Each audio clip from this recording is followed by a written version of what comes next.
Natatandaan po ba kung ano yung sinabi ni Mayor Baste Duterte patungkol dun sa Romanov that night?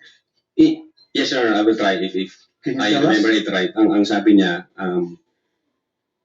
Mr. President, sabi niya, remember what happened to the Romanovs.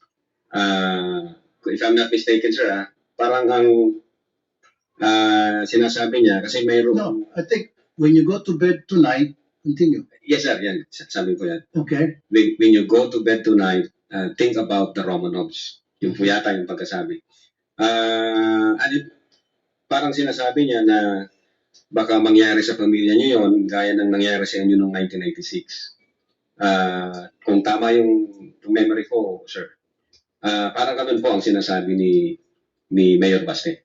Kaya nga, Mr. Presiding Officer, nagtataka ako na binanggit yan ni Princess Maui doon sa press conference, sa online press conference ni VP Sara, yung Romanov, na banta for Sara Duterte. When in fact, it was Baste Duterte ang nabitang ng salita na yon, warning sa first family. So, which is which, Mr. Witness, para sa'yo, saan ba talaga yung Romanov nag-umpisa at sino ba talaga ang dapat mag-ingat doon sa banta na Romanov? Yeah, in short,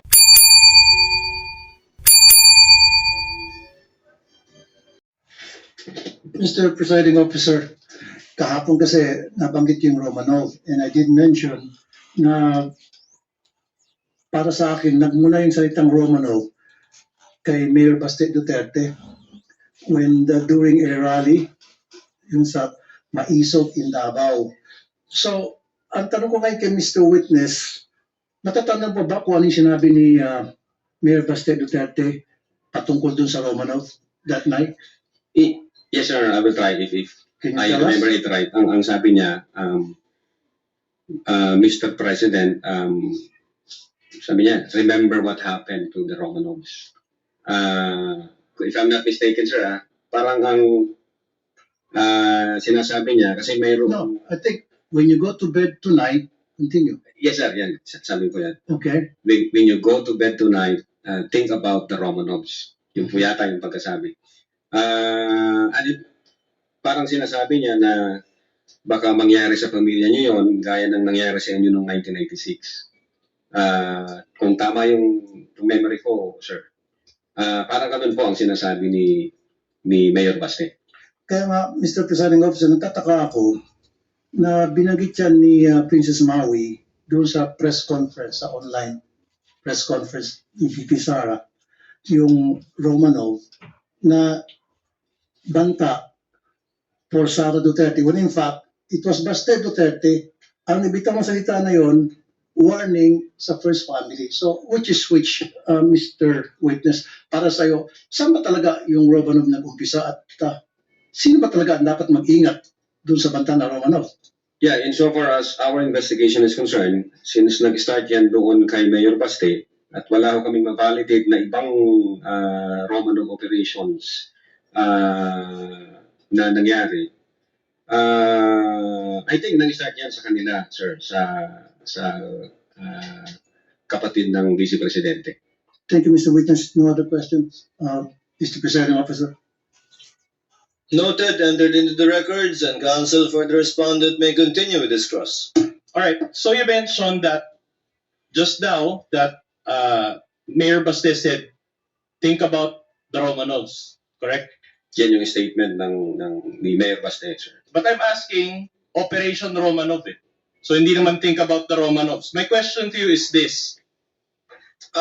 With the permission of counsel for the respondent, Senator Tulfo seeks recognition again. What is the pleasure of Senator? Yeah, I just want to make it clear, Mr. Presiding Officer, na yung threat na yon, yung Romanov na salita, it was used to warn as a threat to the first family. The word Romanov came from the mouth of Mayor Baste Duterte, na para bang binabantaan niya yung first family. You follow me, Mr. Witness? Yes, sir. Tama po yun. Thank Tama you. po yun. Noted. Counsel may proceed. Your Honor, that's my question. Can the witness be allowed to answer that question with a manifestation first before he allows?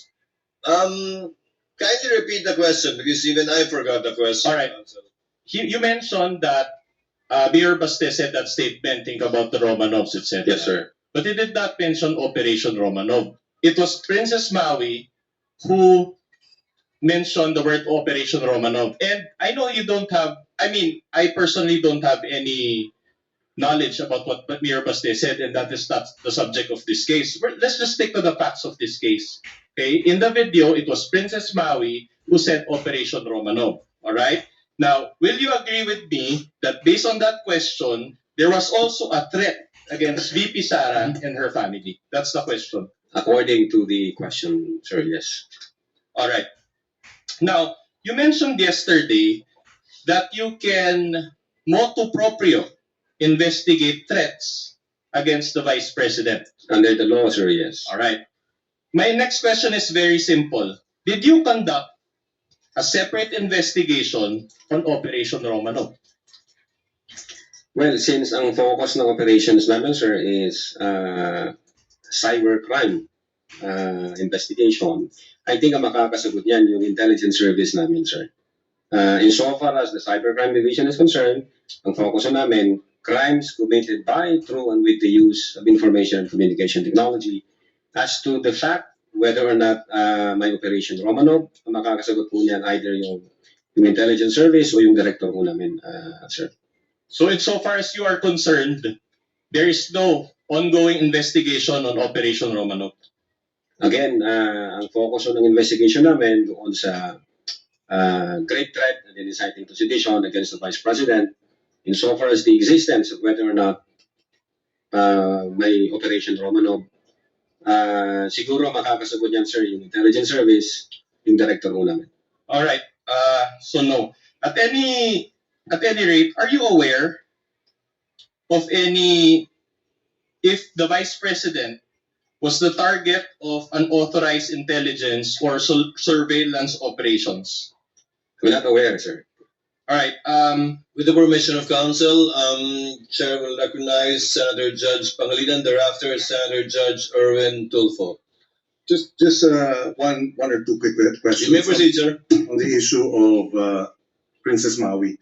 Apo. And itong investigasyon na sinasabing inimbestigahan ba yung threat against the Vice President.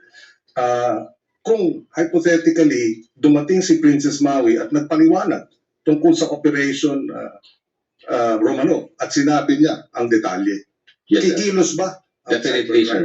Ano ang Definitely. gagawin ninyo kung nakuha ninyo yung ganong klaseng impormasyon? We will validate the information first, sir. Ang problema, sabi nga ninyo kanina, hindi nga humarap. Opo, sir. But as in any other case, kung may humarap at pinag-usapan at sinabi ganito yung threat, what is the standard operating procedure of the NBI? We validate first the information, sir. And then pag confirm na, then we will start case build-up, sir. Thank you. Thank you. Senator Judge Erwin Tulfo, what is your pleasure, sir? Thank you, Mr. Presiding Officer. Just want to direct my question to the witness here. Yes, Your Honor. Yung Romanov plot, well, aside from what Senator Judge Tulfo said, came from the state, but I picked it up doon sa video na pinalabas kanina ng defense, Yes, Your Honor. yung Romanov plot versus Sara, according to Princess Maui. Did you take that information seriously or not? Yes, Your Honor. That's the reason why nung marinig namin, makita namin yung question ni Princess Maui about the Romanov, we conducted an open source investigation. Tinignan ho namin baka meron.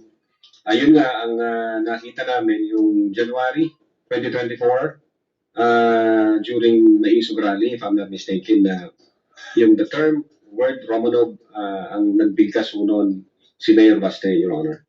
All right. So, yung statement ni Princess Maui sa video, how do you rate that info? Sa inyo po sa NBI, sa mga intelligence agencies, yung mga informations po ninyo, may rating, tama po ba? Correct me if I'm wrong here, Mr. Witness. For example, pag yung information po ninyo, pag yung information po na natanggap ninyo ay may mga rating po. A1, completely reliable. A2, completely reliable information, probably true. B1, usually reliable source, information confirmed. B2, usually reliable information, probably true, but needs validation. C1, fairly reliable source, information confirmed. C2, fairly reliable source, information needs validation. D to F, source is doubtful, unreliable, or reliability cannot be assessed. So, saan yun nilagay yung sinabi ni Princess Maui? Saan dito sa classification po na ito na source of information? Is it A1, A2, B1, B2, C1 hanggang DF? Saan po? Kasi po ngayon, sir, napakarami na po mga impormasyon ng mga fake news. Opo, sir. Sir, kung pwede na pong sumagot. Go ahead po. Go ahead. Sir, yung una po namin ginawa, we try to invite Princess Maui to shed light doon sa sinasabi nilang Romanov. Since hindi ho nag-appear si Princess Maui, wala ho kaming basis. So, classify muna namin ito na non-validated information. Naghanap kami sa open source. Yun nga, nakita namin, ang unang nagbigkas niyan, si Mayor Baste. So, medyo nakita namin, teka muna, parang baliktad yata ang sitwasyon. Kung kay Mayor Baste nagsimula ang Romanov, bakit ito yung tinatanong ni Princess Maui sa Vice Presidente? So, medyo it doesn't make sense, sir. Wala kaming na-validate since hindi nag-appear si Princess Maui. So, we classify the information as unvalidated So, information. what you did, nung hindi mo ma-confirm yung kay Princess Maui information, naghanap ka ng Opo. counter source, Yes, sir. Open source, sir. open source, okay, to validate. Yes, sir. And what happened to that source? Yeah, based doon sa video na yun, January, if I'm not mistaken, yun nga, yung may isog rally, Your Honor, ang unang nagbanggit ng Romanov, si Mayor Baste, parang tinatakot niya yung presidente. Okay, Doon. Mr. Witness, I'm running out of time. So, isa lang pong tanong ko. So, yung information po ni Princess Maui doon sa video, yung sinabi niya kay BP, eh hindi po reliable. Hindi reliable insofar as the Cybercrime Division is concerned, Thank sir. you, Mr. Presiding Officer. The interventions of the Senator Judge are noted.